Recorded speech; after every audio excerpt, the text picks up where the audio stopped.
ഡൽഹി വിമാനത്താവളം വഴി സ്വർണം കടത്തിയതിന് ശശി തരൂർ എംപിയുടെ സ്റ്റാഫ് ഉൾപ്പെടെ 2 പേർ കസ്റ്റംസ് പിടിയിൽ.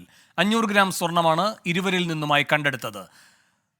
സ്റ്റാഫ് ചെയ്ത തെറ്റിനെ അംഗീകരിക്കില്ല എന്നും കസ്റ്റംസിന് നടപടിയെടുക്കാമെന്നും ശശി തരൂർ പ്രതികരിച്ചു.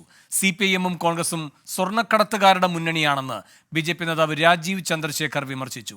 അച്യുതൻ ഡൽഹിയിൽ നിന്ന് ചേരുന്നു. കൂടുതൽ വിവരങ്ങളുമായി. അച്യുതൻ, ഏത് സാഹചര്യത്തിലാണ് ശശി തരൂരിന്റെ അടക്കം പിടിയിലാകുന്ന ഈ സംഭവം ഉണ്ടായത്? എന്താണ് വിശദാംശങ്ങൾ?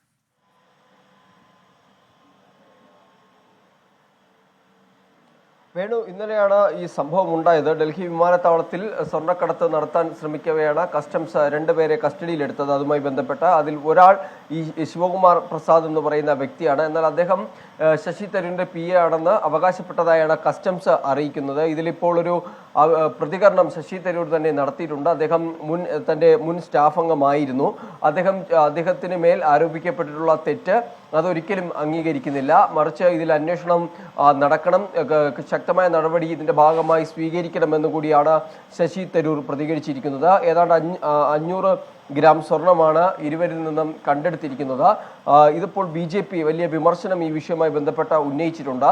CPIM-ഉം അതുപോലെ തന്നെ കോൺഗ്രസും ഈ സ്വർണ്ണക്കടത്തുകാരുടെ മുന്നണി എന്നുള്ള വിമർശനമാണ് BJP നേതാവ് രാജീവ് ചന്ദ്രശേഖർ ഉന്നയിച്ചത്.